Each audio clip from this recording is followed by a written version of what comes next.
ఇచ్చి పడేసిందంతే. జై power star. But ఒక కళ్యాణ్ యావరేజ్ బొమ్మ తీసినా కూటంగా 100% బ్లాక్ బస్టర్ అయిన రికార్డ్స్ ఏముండే అనేది మీకు అందరికీ తెలిసిన విషయమే. నేను పాకిస్తాన్ అనట్లేదు పాతబస్సి అంటున్నాను. సినిమా ఎలా తీయాలో చూసి నేర్చుకోండి హరీష్ గారి దగ్గర. వాడు కనబడేది 2 సంవత్సరాలకు ఒకసారి. మీరు రికార్డులు చేసుకొని కాదు, ఆయన కనబడినప్పుడు ఎగరాలి, డాన్స్ వేయాలి అంతే. అంటే అభిమానుల గురించి చెప్పారు, పొలిటికల్ గా పరంగా చెప్పారు, పవన్ కళ్యాణ్ వ్యక్తిత్వం గురించి చెప్పారు.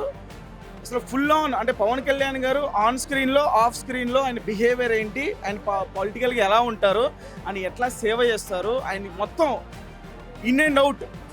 ఓవరాల్ సినిమా మొత్తం పిచ్చ. ఉగాదికి న్యూ ఇయర్ కి న్యూ సినిమా పవన్ కళ్యాణ్ తో స్టార్ట్ అయిపోయింది కాబట్టి స్వాగతం అంతే. 100% కంటిన్యూ చేయాలి. ఫ్యాన్స్ కూడా అదే 100% చేయాలి. బ్లాక్ బస్టర్ కంపల్సరీ రాశారు అనుకోవచ్చు. ఫుల్ ఎంజాయ్ చేస్తా మూవీ అయితే 100% పిక్చర్ ఎక్కిచ్చేసారు.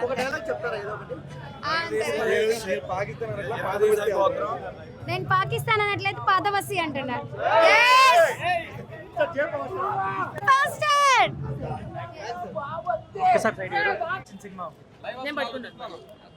మూవీ మాత్రం బ్లాక్ బస్టర్. ఒక కల్ట్ ఫ్యాన్ మూవీ ఎలా తీస్తే ఎలా ఉంటుందో మూవీ అలా ఉంది. ఫస్ట్ హాఫ్ బాగుంది, సెకండ్ హాఫ్ మాత్రం ఇచ్చి పడేసిందంతే. జై పవర్ స్టార్. మొత్తం ఒక వింటేజ్ పవన్ కళ్యాణ్ ని చూస్తాం మనం. అన్ని బాగున్నాయి. ఇచ్చి పడేసే నక్షత్రం, ఇరగదీసే సంథింగ్ బాగుంది.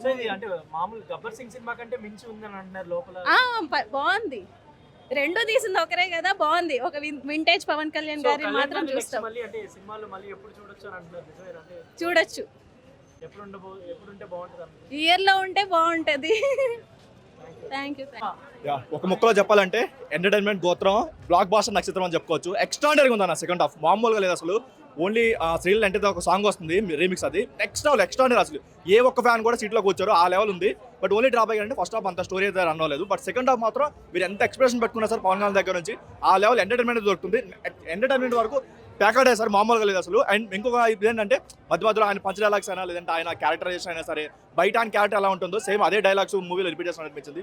ఎక్స్ట్రాడనరీ వర్కౌట్ అయింది అన్న. డైలాగ్స్ అయినా లేదంటే సార్ చాలా బాగున్నాయి. పొలిటికల్ కాకుండా ఫ్యాన్స్ గురించి డైలాగ్ ఉంటుంది. నా ఫ్యాన్స్ లెక్కపడడానికి మీ జన్మ కూడా సరిపోతాను కొన్ని డైలాగ్స్ ఉంటాయి. ఫ్యాన్స్ అయితే నెక్స్ట్ లెవెల్ ఎంజాయ్ చేస్తారన్న, ఎక్కడ డిసప్పాయింట్మెంట్ అయితే ఉండదు. బట్ ఓన్లీ డ్రాబ్యాక్ ఏంటంటే హరీష్ శంకర్ గారి స్టోరీ అదొకటి కొంచెం బాగుంటే నెక్స్ట్ లెవెల్ ఉండేది. బట్ బాగుంది, చాలా బాగుంది.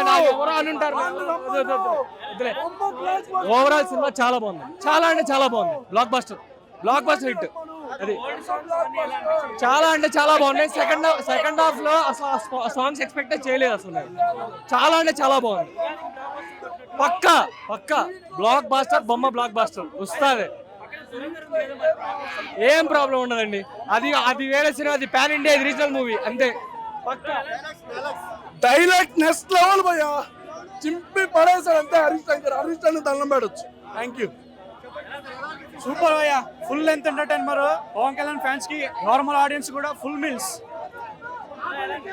చాలా బాగుంది బ్రో. అసలు మినిమం ఎక్స్పెక్టేషన్ వచ్చాము. సినిమా చాలా బాగుంది. Entertainment Kalyan power star. Telugu ప్రజలందరికీ ఉగాది శుభాకాంక్షలు చూపించారు. ఉగాదిలో ఉన్న షడ్రుతులన్నీ కలిపి హరీష్ శంకర్ ఫ్యాన్స్ అందరూ పూనకాలు వచ్చేలాగా ఏం కావాలి మొత్తం అంతా తెరపైన చూపించాడు. Hats up to Harish Shankar.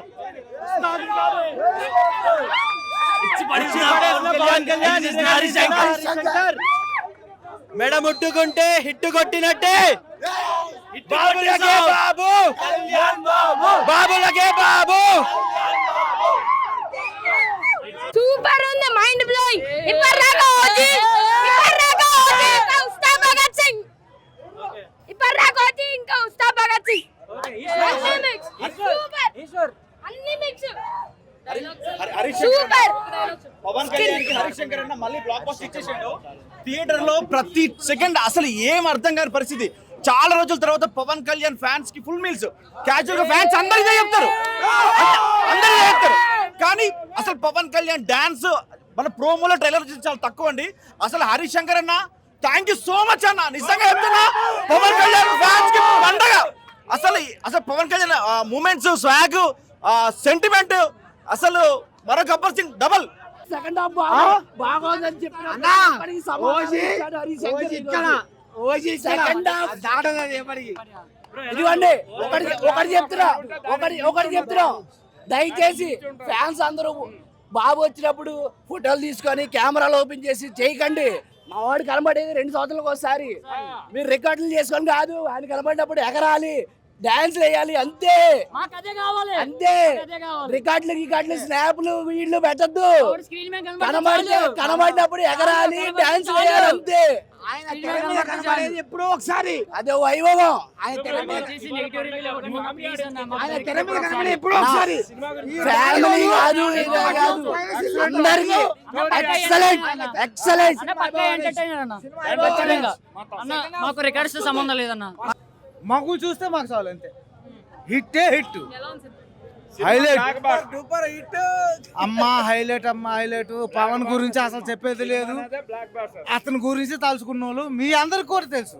అతను ఎటువంటి చేస్తాడు, సంవత్సరానికి ఒక్కసారి చెయ్యాలి. చేస్తేనే అతను కష్టాలు తీరుతాయి. ఏమంటే పార్టీ ఫండ్ అతనే పెట్టేదాన్ని. అయితే సూపర్ అన్న. యాజ్ మెగా ఫ్యాన్ గా నాకు చాలా బాగా నచ్చేసింది. సినిమా పరంగా కళ్యాణ్ వైజ్ గా డాన్స్ నెంబర్ కానివ్వండి, ప్రతి ఒక్క ఆస్పెక్ట్ లో కూడా కళ్యాణ్ బాబు ఇరగా తీసేసేసిండు. ఫుల్ ఫ్లెడ్జ్డ్ గా 1 మ్యాన్ షో కళ్యాణ్ బాబు. ఇంకా ఫుల్ ఫ్లెడ్జ్డ్ గా 1 మ్యాన్ షో కళ్యాణ్ మొత్తం మోసేసిండు అనమాట. సినిమా మాత్రం బ్లాక్ బస్టర్ ఉందండి. వచ్చి చూడండి ఒకసారి, మీరు సినిమా చూసిన తర్వాత మీకే మంచిగా అనిపిస్తుంది. హిట్ కొట్టేసినట్టే, దాంట్లో no doubt 100% Kalyan Babu hit కొట్టేసింది. ఆల్రెడీ పాజిటివ్ ఫ్యాన్స్ వచ్చి పాజిటివ్ వస్తుంది. న్యూట్రల్ ఆడియన్స్ యావరేజ్ అని అంటున్నారు. బట్ ఒక కళ్యాణ్ యావరేజ్ బొమ్మ తీసినా కూటంగా 100% బ్లాక్ బస్టర్ అయిన రికార్డ్స్ ఏముండే అనేది మీకు అందరికీ తెలిసిన విషయమే. సేమ్ అదే విషయము మీరు ఈ సినిమాతో చూడబోతున్నారు. సినిమా ఎలా ఉంది అంటే సినిమా ఎక్స్ట్రాడినరీగా ఉంది. అంటే ఫుల్ ఆన్ అంటే పవన్ ఎంటర్టైన్మెంట్. అంటే అబ్బా స్టోరీ స్క్రీన్ ప్లే చూడకూడదు ఇలాంటి సినిమాలకి. బేసిక్లీ ఫస్ట్ హాఫ్ అదిరిపోయింది, మామూలుగా లేదు సినిమా. అంటే ఫస్ట్ హాఫ్ సెకండ్ హాఫ్ అని కాదు కానీ full on entertainment, full on Pawan Kalyan entertainment. అంటే అభిమానులు పవన్ కళ్యాణ్ గారిని ఎట్లా అయితే చూడాలనుకుంటారో, అసలు ఒక సాంగ్ అంటే లోపల ఒక మ్యాషప్ జరుగుతుందా, ఒక సినిమా జరుగుతుందా అనే కైండ్ ఆఫ్. శ్రీలీల పవన్ కళ్యాణ్ గారు ఒక ట్రాక్ ఉంటుంది, అలేబా అనే సాంగ్ ఉంటుంది పవన్ కళ్యాణ్ గారిది. ఆ ట్రాక్ అయితే మీరు చూడండి, మీరు కూడా ఎంజాయ్ చేస్తారు. అంటే లిటరల్గా చెప్పాలంటే ఎంటర్టైన్మెంట్ అబ్బా. ఇలాంటి సినిమాలు ఏంటంటే స్టోరీ స్క్రీన్ ప్లే చూడకూడదు. జస్ట్ మీరు టికెట్ కొనుక్కొని వెళ్ళి కూర్చుంటే మీరు వర్త్ అనిపిస్తుంది. అంటే ఫుల్ ఆన్ ఎంటర్టైన్మెంట్. ఇంకా అంటే మనం హరీష్ శంకర్ గారి నుంచి ఏదైతే కోరుకుంటామో ఎంటర్టైన్మెంట్ వరకు. అసలు మొత్తం డైలాగ్సే. ఒక డైలాగ్ అంటే నాకు ఫస్ట్ హాఫ్లో ఏదో డైలాగ్ చూసి ఏదో గుర్తొచ్చి చెప్పా ఇంటర్వెల్లో. సెకండ్ హాఫ్ చూస్తే మొత్తం డైలాగులే. ఏ డైలాగ్ ఏం చెప్పాలి, మొత్తం డైలాగులే అసలు. అంటే అభిమానుల గురించి చెప్పారు, పొలిటికల్గా పరంగా చెప్పారు, పవన్ కళ్యాణ్ వ్యక్తిత్వం గురించి చెప్పారు. అసలు ఫుల్ ఆన్ అంటే పవన్ కళ్యాణ్ గారు ఆన్ స్క్రీన్లో ఆఫ్ స్క్రీన్లో ఆయన బిహేవియర్ ఏంటి, ఆయన పొలిటికల్గా ఎలా ఉంటారు, ఆయన ఎట్లా సేవ చేస్తారు, ఆయన మొత్తం ఇన్ అండ్ అవుట్. సో ఇప్పటివరకు చేసిన సినిమాలు ఏదైనా అంటే ఇప్పుడు డిప్యూటీ సీఎం తర్వాత ఇంకే సినిమాలు స్టార్ట్ చేయలేదు కదా, ఇప్పుడు తర్వాత సినిమాలు చేయొచ్చు అంటారా? అంటే ఆయనకున్న డేట్స్ బట్టి. అంటే ఇప్పుడు పవన్ కళ్యాణ్ గారు అనే వ్యక్తి ఇప్పుడు ఆయన హీరో ప్లస్ పొలిటీషియన్ అలా ఎవరు లేరు కదా ప్రజెంట్. సో ఆయన సినిమాలు చేసిన పొలిటికల్గా ఉన్నా సరే ఒక హై ఉంటుంది ఆయనకి. సో ఈ సినిమా వరకు పర్టికులర్గా మనం మాట్లాడకొస్తే ఫుల్ ఆన్ ఎంటర్టైన్మెంట్. అంటే పవన్ కళ్యాణ్ గారి వ్యక్తిత్వం, పవన్ కళ్యాణ్ గారు ఆఫ్ స్క్రీన్లో ఎలా ఉంటారో, ఆన్ స్క్రీన్లో ఎలా ఉంటారో, పొలిటికల్గా ఎలా ఉంటారో, అంటే సినిమాలో ఎలా ఉంటారో, ప్రజలతో ఎలా ఉంటారో, ఫ్యాన్స్తో ఎలా ఉంటారో, అలా ఈచ్ అండ్ ఎవ్రీథింగ్ గమనించి తూకం వేసి మరీ డైలాగ్స్ రాశాడు Harish Shankar. Hats off to Harish Shankar. అంటే చాలా డైలాగ్స్ ఉంటాయి, మీరు నిజంగా టికెట్ కొనుక్కొని థియేటర్లో కూర్చుంటే మెస్మరైజ్ అయిపోతారు ఆ డైలాగ్స్కి. నెక్స్ట్ అసలు బ్యాక్గ్రౌండ్ స్కోరు వినిపించలేదు, ఏమి వినిపించలా, బికాస్ ఆ డైలాగ్స్ వినిపించాయి. హరీష్ శంకర్ తన డైలాగ్స్తో ఈచ్ అండ్ ఎవ్రీ క్రాఫ్ట్ని డామినేట్ చేసేసాడు. హరీష్ శంకర్ తన డైలాగ్స్తో బీజిఎం డామినేట్ చేశాడు, శ్రీలీలను డామినేట్ చేశాడు, క్యాట్ ఆర్టిస్ట్ని డామినేట్ చేశాడు. తన డైలాగ్స్ అంటే పవన్ కళ్యాణ్ గారికి అంటే ఆయన మీద తనకి ఎంత భక్తి ఉందో అతని మాటల ద్వారా ఈ సినిమాలో చూపించాడు.